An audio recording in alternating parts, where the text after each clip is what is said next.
આજે સમસ્યા અને સમાધાનના ટોપિકમાં અ, ગુજરાત ઇલેક્ટ્રિસિટી બોર્ડ એટલે કે તમામ પીજીવીસીએલ, યુજીવીસીએલ, ડીજીવીસીએલ, એમજીવીસીએલ તમામ એમાં સમાવેશ થાય છે. હવે મુખ્ય બાબત આજે એ છે કે ચોમાસા દરમિયાનમાં આખા રાજ્યમાં હાઈવેની સાઈડમાં જે 11 કેવી લાઈન જતી હોય કે 33 કેવી હોય, જે કોઈ લાઈન જતી હોય, એ લાઈન ઉપર વેલા ચડી જાય છે અને એ વેલા 11 કેવી લાઈનના વાયર સાથે વીંટળાઈ જાય છે અને એનું વેલાનું જે થર હોય છે એ તો સાવ પાતળું અને સામાન્ય હોય છે. પરંતુ તકલીફ એ થાય છે કે ઝાડ પાસે કોઈ ઢોર ચરતા હોય અને એનું પોતાનું શરીર ઘસે ઢોર ખજવાળ માટે, તો પણ ઢોર મરે છે. કારણ કે 11 કેવી લાઈન હંમેશા ગ્રીનરીની અંદર વધારેમાં વધારે પાવર નીચે જમીનમાં ઉતરે, કારણ કે ગ્રીન છે.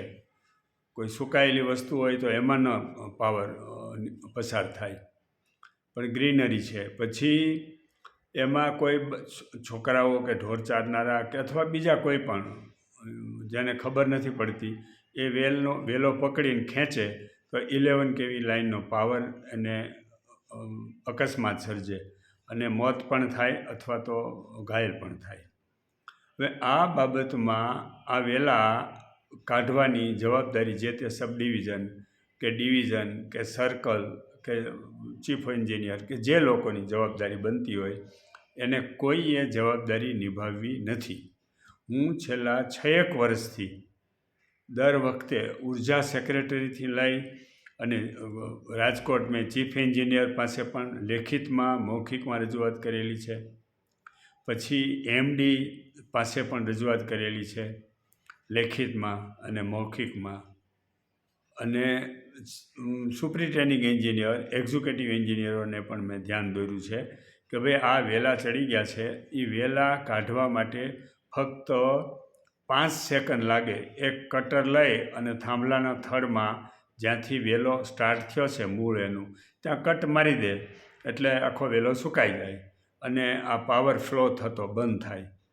રોજના કરોડો યુનિટ લાઈન લોસ આમાં આવે. તો આ લોકોને નહીં ભાન પડતી હોય કે ભાઈ આ લાઈન લોસ આવે છે.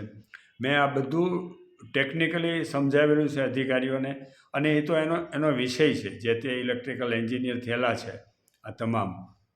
એમડી છે એ નોન ટેકનિકલ વ્યક્તિ હોય, એ નોમિનેટ હોય આઈએસ અધિકારી કે ડાયરેક્ટવાળા હોય, પણ ચીફ એન્જિનિયર સુધીના તો ટેકનિકલ માણસો છે અને એને આ બધું મેં ધ્યાન દોરેલું જ છે કે આ રીતે આ થાય છે. તો તમે એક ચેકિંગના નામે એક નાનું ઝૂંપડું મકાન હોય ત્યાં ચેકિંગ કરીને એને બિચારાને લાખ રૂપિયાનો દંડ કરો અને એ દુઃખી થાય, ડિસ્કનેક્શન કરો, એના કરતાં કરોડો યુનિટનો રોજનો લાઈન લોસ આવે છે. એ આ તમે કટિંગ કરી ગ્રીનરીને એ દૂર કરો. હમણાં ઓલા નવા વિદેશના ઝાડ ડેવલપ લોકોએ કર્યા છે. આ જે તે કંપની હોય ને એને જ્યારે કોઈ 11 કેવી લાઇનની નીચે વૃક્ષારોપણ કરતા હોય તો પણ એ વખતે એને રોકવા જોઈએ કે ભાઈ અહીંયા વૃક્ષારોપણ ઝાડ અહીંયા લાઈન નીચે નહીં કરો, કારણ કે 11 કેવી લાઈન છે, ખુલ્લા વાયર હોય, ત્યાં ટચ થઈ જાય, અકસ્માત થાય, લાઈન લોસ આવે, લાખો કરોડો યુનિટનું નુકસાની જાય. એક બાજુથી વીજળી બચતની વાતો કરે છે જે તે કંપનીઓ, પીજીવીસીએલ હોય, ડીજીવીસીએલ તમામ. મેં આ બધી રજૂઆતો કર્યા પછી મને એક વખત તમામ 4 કંપનીઓના પત્ર આવ્યા કે ભાઈ અમે આ વેલા દૂર કર્યા છે. સાવ ખોટું ધતિંગ, એક પણ વેલો ક્યાંયથી કાઢ્યો નથી. મેં આખા રાજ્યમાં જોયું છે. અને મારો આ એક શોખનો વિષય છે કે વીજળી બચે ને તો ઘણું બધું કામ થાય, કારણ કે વીજળીના આધારે તો આખું આ રાષ્ટ્ર અને સમગ્ર વિશ્વ ચાલે છે.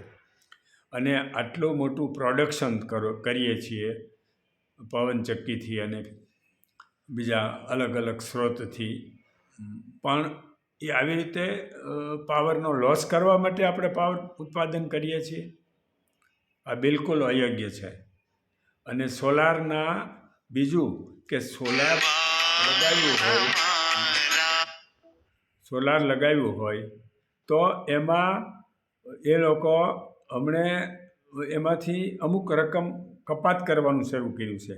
હવે આપણા હાથમાં ખાલી 85 પૈસા યુનિટના હિસાબે જ આપણને વળતર મળે છે.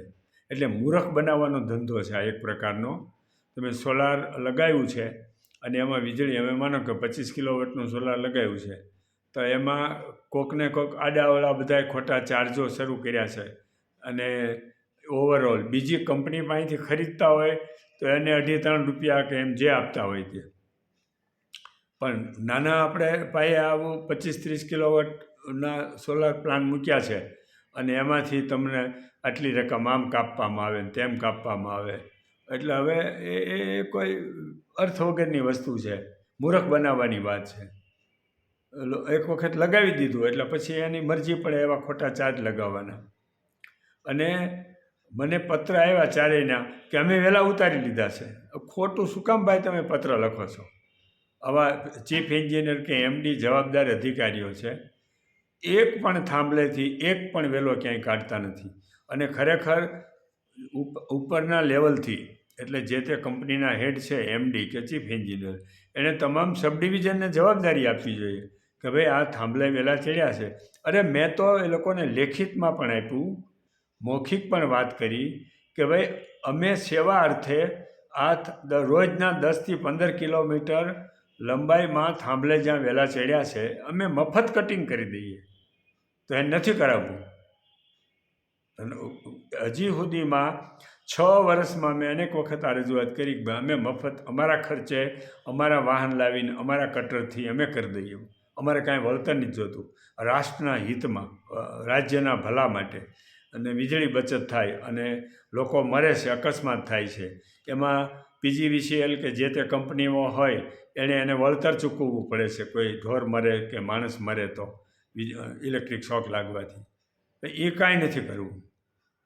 બસ એને તો લાખોના હિસાબમાં પગાર મેળવવા છે અને ઉપરના લેવલે પણ બધા બેદરકાર અધિકારીઓ બેઠા છે, હેડ ઓફિસ લેવલે. એને કાંઈ રસ નથી, સરકારમાં કોઈને રસ નથી. એક વખત ઉર્જા સેક્રેટરીએ લખીને આપી દીધું, પતી ગયું. પછી કરે છે કે નથી કર્યું, એનું અમલવારી થઈ છે કે નહીં, કાંઈ કોઈને જોવું નથી. આવી નિષ્ક્રિય અને બેદરકારી તો ક્યારેય નથી જોઈ. એક વિભાગનું મેં એટલા માટે આ સમસ્યાના અને સમાધાન માટેના રસ્તાઓ માટે એક આખી આ યુટ્યુબ ચેનલ શરૂ કરી છે કે ભાઈ કાંઈક લોકો વિચાર કરે, કાંઈક જાગૃતતા લાવો અને આના માટે જેને રાજ્યમાં સારું કરવામાં રસ હોય એવા લોકોએ એકત્રિત થવું જોઈએ અને સરકાર અને સમાજમાં જ્યાં રજૂઆત કરવાની હોય ત્યાં રજૂઆત કરવાની માનસિકતા કેળવવી જોઈએ. અને આ રાષ્ટ્રહિતમાં છે, આમાં કોઈના સ્વાર્થની વાત નથી, મારો કોઈ સ્વાર્થ નથી કે બીજા કોઈનો, પણ સમગ્ર રાજ્યના કલ્યાણ માટે આ બધાય પ્લાન પ્રોજેક્ટ વિચારી અને કરવા જેવા છે. ઓકે.